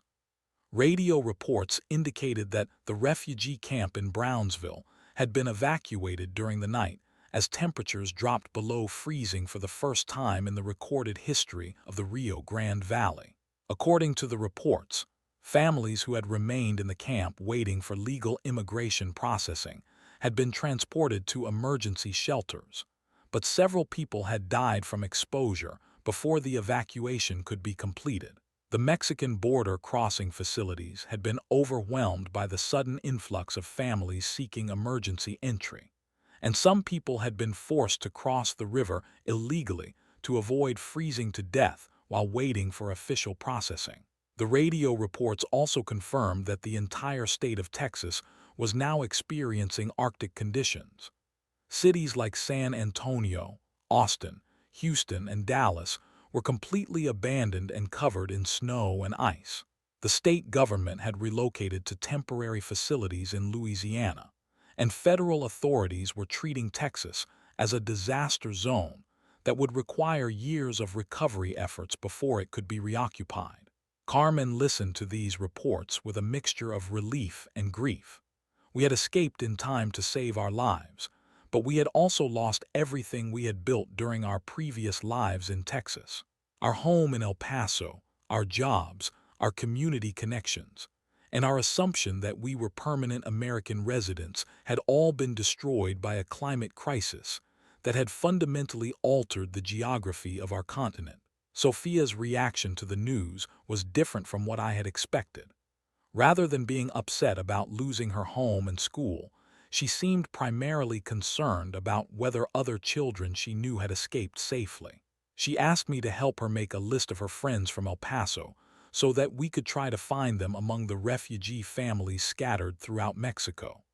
Her focus on maintaining connections with other people, rather than mourning the loss of material possessions, demonstrated a wisdom that impressed me.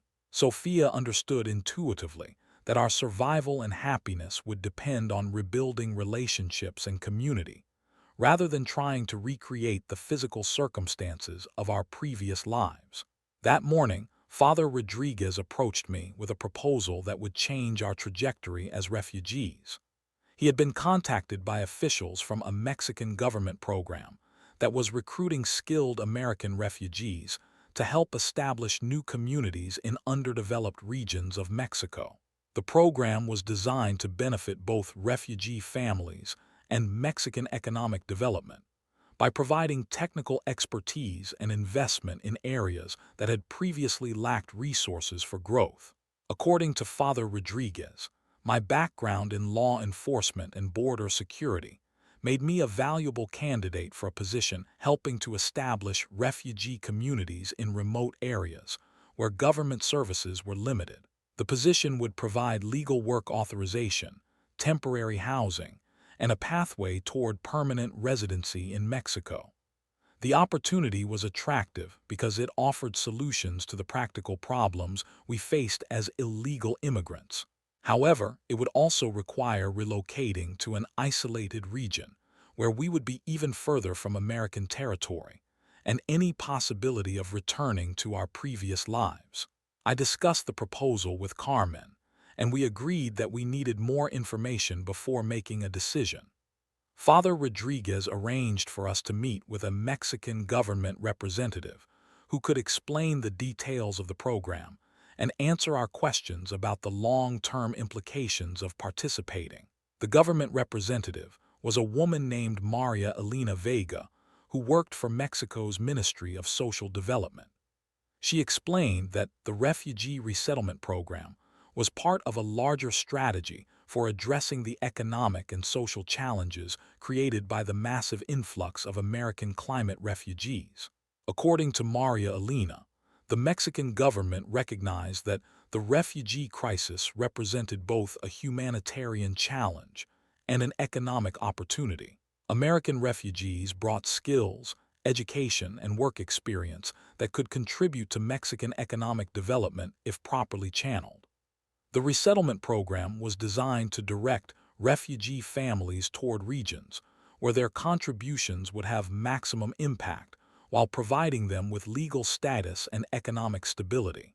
The specific opportunity she described involved establishing a new community in a rural region of the state of Nuevo Leon, approximately 200 miles south of the border. The community would be built around agricultural development and light manufacturing, with American refugee families providing technical expertise and Mexican families providing local knowledge and labor. My role would involve establishing security systems, training local personnel in law enforcement techniques, and coordinating with Mexican authorities to ensure the community operated safely and legally. Carmen could potentially find work in community administration or education, depending on her interests and qualifications. The program offered legal work authorization, temporary housing while permanent facilities were being constructed, and a pathway toward Mexican permanent residency after 5 years of successful participation. Most importantly, it would provide our family with legal status that would protect us from exploitation and allow us to access Mexican government services. The primary disadvantage was that we would be committed to remaining in Mexico for at least 5 years, and the remote location would make it difficult to maintain contact with other American refugees or monitor developments in the United States. We would be voluntarily isolating ourselves from the larger refugee community in exchange for legal stability and economic opportunity. After discussing the proposal for several hours, Carmen and I decided to accept the offer.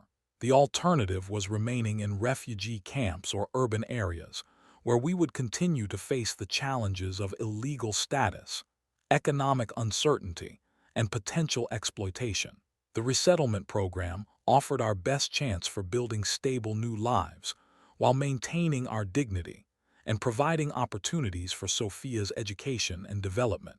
That afternoon, we completed the initial paperwork for participation in the resettlement program and were scheduled to travel to our new community within the next week. The transition felt simultaneously hopeful and final. We were taking a significant step toward establishing permanent new lives in Mexico, but we were also acknowledging that our previous identities as American citizens were part of our past rather than our future. Ranger seemed to approve of our decision. For the first time since we had crossed the border, he appeared completely relaxed and content. His behavior suggested that we had finally found a path toward genuine safety and stability rather than just temporary refuge from immediate danger. As we prepared for the next phase of our journey, I reflected on how much our lives had changed in just over 2 weeks. We had evolved from American citizens with stable jobs and comfortable lives to illegal immigrants dependent on charity to legal participants in a Mexican government program designed to integrate climate refugees into permanent communities. The transformation had been driven by circumstances beyond our control, but our survival had been determined by decisions we had made about when to run, how far to travel, and whom to trust. Most importantly, our ability to adapt to rapidly changing circumstances had been the difference between life and death during the most dangerous phase of our escape from the advancing cold. Thursday morning, October 24th, we loaded our few remaining possessions into a Mexican government vehicle for the journey to what would become our permanent home. The driver was a quiet man named Carlos who worked for the Ministry of Social Development and had been transporting American refugee families to resettlement communities for the past 2 weeks. He spoke little English, but his professional demeanor suggested He understood the importance of his role in helping displaced families transition to new lives. Sophia was excited about the prospect of living in a place where we would have our own space again, rather than sharing facilities with hundreds of other refugee families. Carmen was more apprehensive about moving to an isolated rural community, where we would be completely dependent on the success of an experimental government program. I felt cautiously optimistic, because the program offered legal status and economic stability that we couldn't achieve as illegal immigrants in Mexican cities. The drive from Cadereyta to our new community took approximately 4 hours through landscapes that became progressively more rural and undeveloped. We passed through several small Mexican towns, where local residents watched our government vehicle with curiosity, but not hostility. The absence of obvious resentment toward American refugees was encouraging, though I realized that attitudes might be different in areas where refugee populations were more concentrated. Carlos explained through limited English and hand gestures that our destination was a valley surrounded by low mountains, where the Mexican government had purchased several thousand acres of land for agricultural development. The climate was mild year-round. Water resources were adequate for farming and residential use, and the location was remote enough to minimize conflicts with established Mexican communities, while still providing access to transportation and communication networks. Around noon, we reached the entrance to what would become our new home. A simple sign in Spanish and English identified the location as Villa Esperanza, which Carlos translated as Hope Village. The name felt appropriate for a community designed to provide new beginnings for families who had lost everything during their escape from the climate crisis. The community was still under construction, but the scale and organization of the development were impressive. Temporary housing units had been arranged in orderly rows along graded roads. Construction crews were working on permanent buildings that would serve as schools, medical facilities, and community centers. Agricultural fields had been cleared and prepared for planting, and irrigation systems were being installed to support farming operations. Most encouraging was the sight of other American refugee families who had arrived during the previous weeks and were already beginning to establish routines and relationships in their new environment. Children were playing in designated recreation areas, while adults worked on community development projects or attended orientation sessions about Mexican law and culture. We were assigned to a temporary housing unit that consisted of 2 small rooms with basic furniture, a shared bathroom facility, and a small cooking area. The accommodations were simple but clean and private, which felt luxurious after weeks of living in refugee camps and church shelters. More importantly, the housing came with legal documentation that identified us as authorized residents with permission to work and access government services. Our first official meeting was with a Mexican administrator named Roberto Hernandez, who served as the community coordinator for Villa Esperanza. Roberto spoke excellent English and had extensive experience working with international development programs.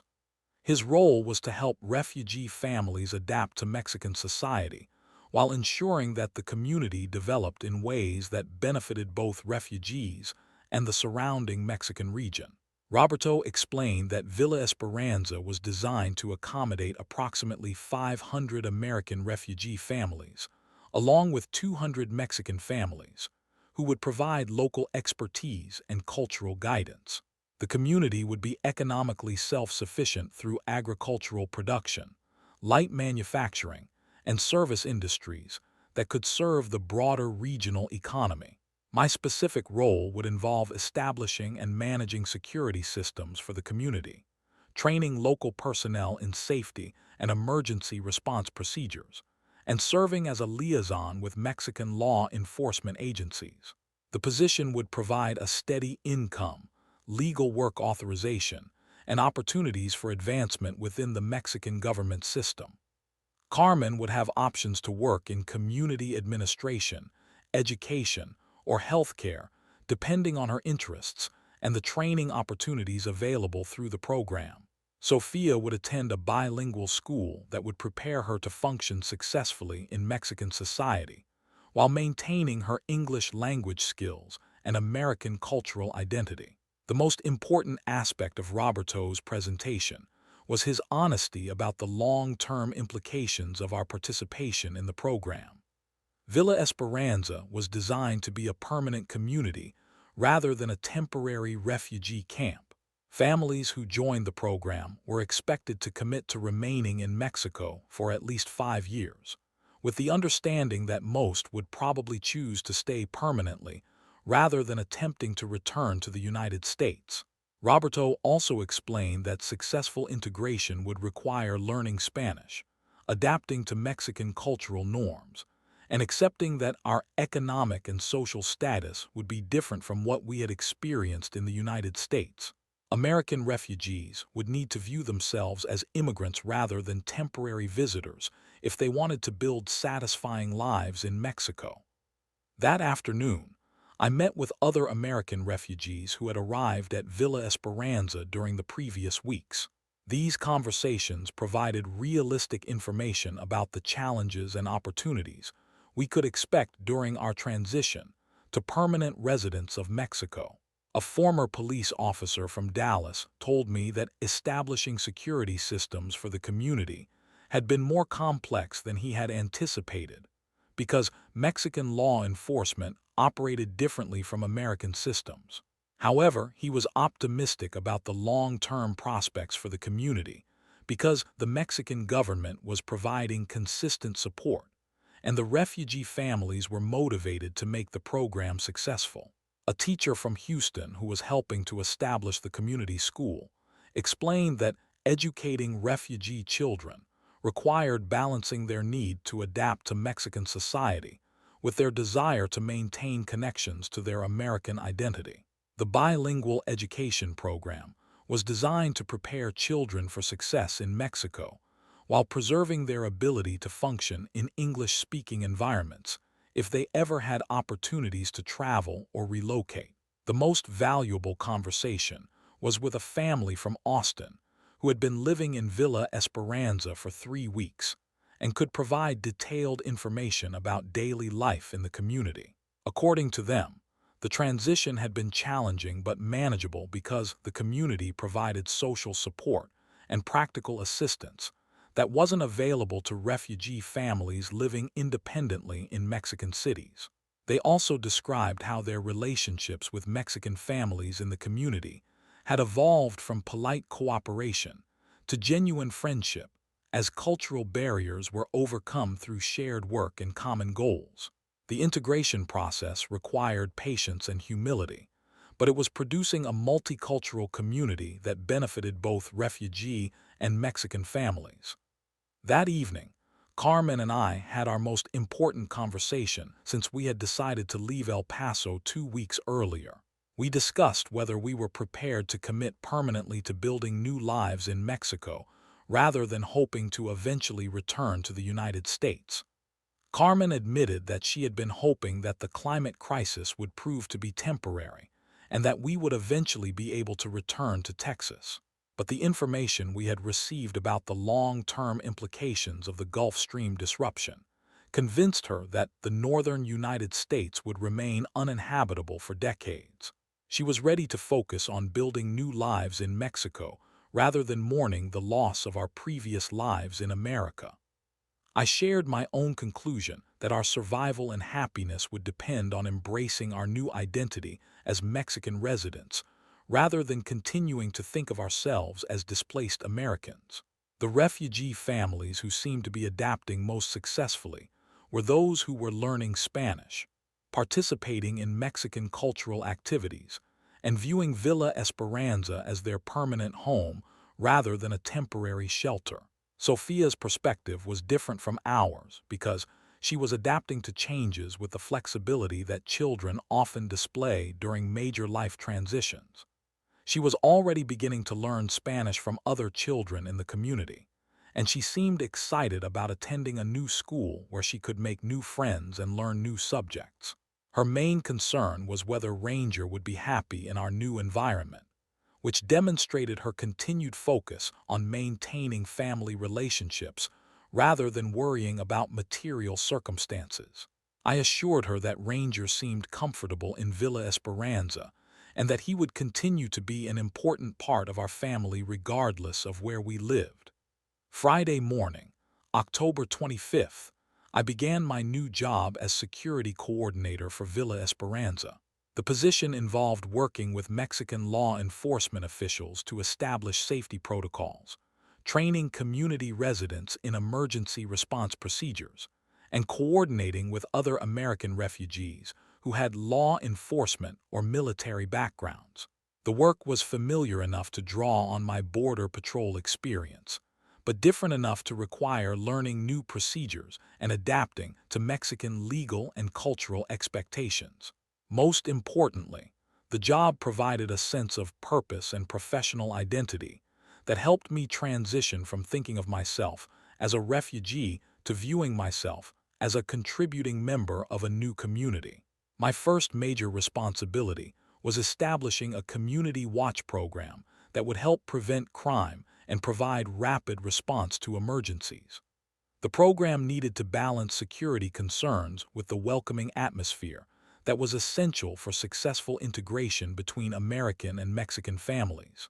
Working with Roberto and several Mexican law enforcement advisors, we developed protocols that emphasized community cooperation and conflict resolution rather than enforcement and punishment. The approach reflected Mexican cultural values while providing the security that families needed to feel safe in their new environment. During my first week on the job, I encountered several situations that tested my ability to adapt American law enforcement techniques to Mexican community expectations. The most significant involved mediating a dispute between an American refugee family and a Mexican family over the use of shared agricultural equipment. The conflict had escalated because both families felt their needs weren't being respected, and cultural differences had prevented them from communicating effectively about their concerns. Using techniques I had learned during border patrol training, I facilitated a conversation that allowed both families to explain their perspectives and develop a mutually acceptable solution. The successful resolution of this conflict established my credibility within the community and demonstrated that my law enforcement background could be valuable for maintaining harmony rather than just enforcing rules. More importantly, it showed me that my professional skills were transferable to my new role in Mexican society. Carmen began working with the community education program, helping to develop curricula that would prepare refugee children for success in Mexican schools while maintaining their English language abilities. Her background in working with Sophia's education in El Paso provided valuable insights into the challenges facing American families who needed to navigate Mexican educational systems. The education program was crucial for the long-term success of Villa Esperanza because the children in the community would ultimately determine whether American refugee families could successfully integrate into Mexican society. If the children adapted successfully, their families would have strong incentives to remain in Mexico permanently. If the children struggled with cultural adaptation, families might choose to relocate to other countries or attempt to return to the United States if conditions ever improved.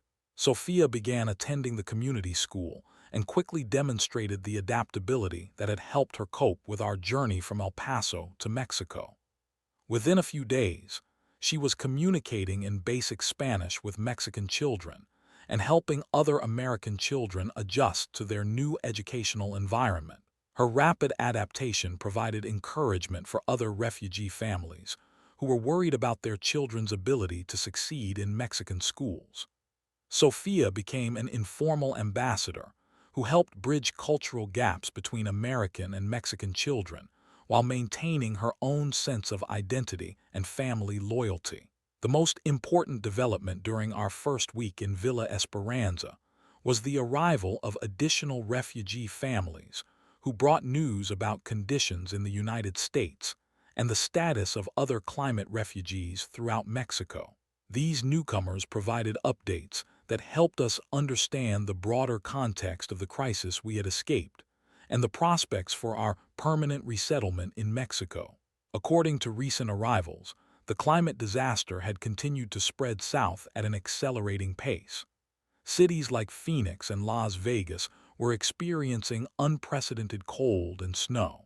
The entire southwestern United States was being evacuated as temperatures dropped below survivable levels. Most significantly, the climate crisis was affecting other parts of North America beyond the United States. Southern Canada was experiencing similar conditions, and millions of Canadians were moving south toward the American border. The entire continent was being reorganized by climate disruption that showed no signs of moderating or reversing. These reports confirmed that our decision to cross the border into Mexico had been necessary for our survival. But they also indicated that the scale of the refugee crisis was much larger than anyone had initially predicted. Mexico was dealing with climate refugees not only from the United States, but potentially from Canada as well.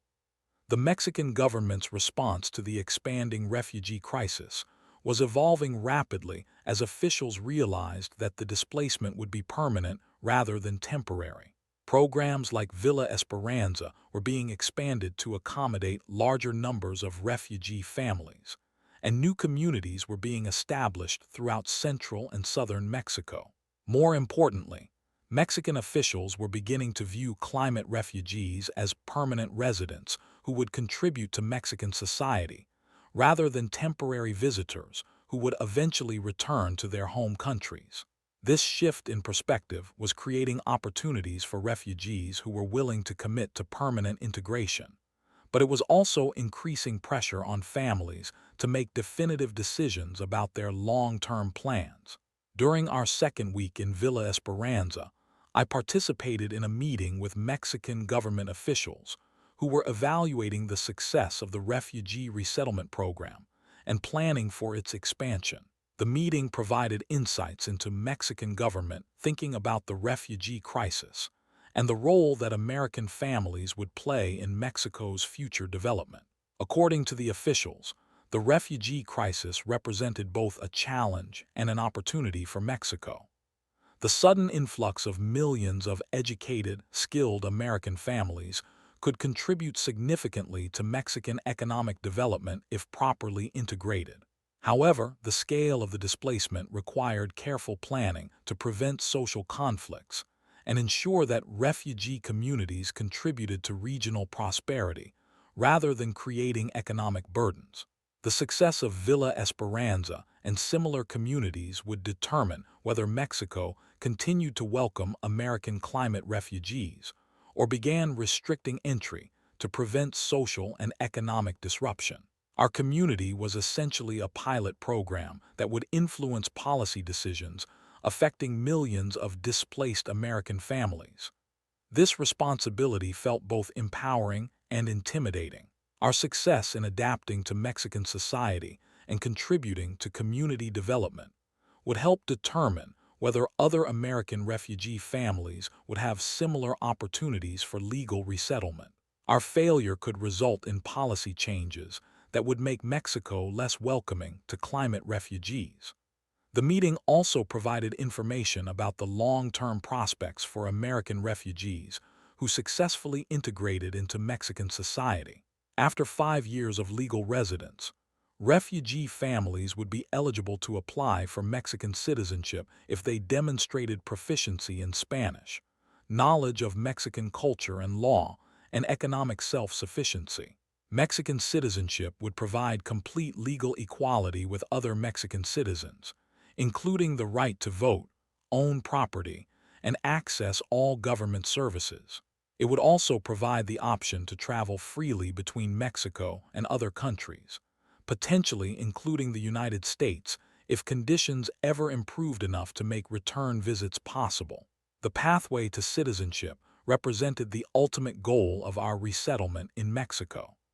Achieving citizenship would complete our transformation from American climate refugees to permanent Mexican residents with full legal rights and social integration. As I concluded my second week in Villa Esperanza, I reflected on how dramatically our lives had changed since Ranger first started staring north and acting anxious in our apartment in El Paso. We had traveled from American citizens with stable jobs and comfortable lives to Mexican residents building new identities in an experimental refugee community. The journey had required abandoning everything familiar and comfortable about our previous lives, but it had also provided opportunities for personal growth and new relationships that wouldn't have been possible in our old environment. Most importantly, it had demonstrated our family's ability to adapt to extreme circumstances and build new lives under conditions we never could have imagined. Ranger's behavior throughout our journey had been the most reliable indicator of when we were safe and when we needed to continue moving. His instincts had saved our lives by warning us to leave El Paso before the climate crisis reached Texas, and his calm demeanor in Villa Esperanza suggested that we had finally found a place where we could stop running and start building. 18 days earlier, I had thought the biggest challenges in my life were managing my divorce and doing my job effectively. Now I understood that those concerns had been insignificant compared to the challenge of ensuring my family's survival during a climate crisis that had permanently altered the geography and demographics of North America. The experience had taught me that security and stability are temporary conditions that can be destroyed by forces beyond individual control, but that human adaptability and family loyalty can provide the foundation for rebuilding even after complete loss. Our survival had depended not on our material resources or social status, but on our willingness to make difficult decisions quickly and our ability to trust each other during extreme uncertainty. Villa Esperanza represented our best hope for rebuilding stable, productive lives in a world that had been fundamentally changed by climate disaster. The community offered legal status, economic opportunity, and social support that would allow us to contribute to Mexican society while maintaining our family relationships and personal dignity. But more than anything, Villa Esperanza represented the possibility that catastrophic change could create opportunities for positive transformation, rather than just loss and suffering. Our new lives in Mexico would be different from our previous lives in the United States, but they could also be meaningful, productive, and satisfying if we approached them with the same determination that had enabled our survival during the most dangerous parts of our journey.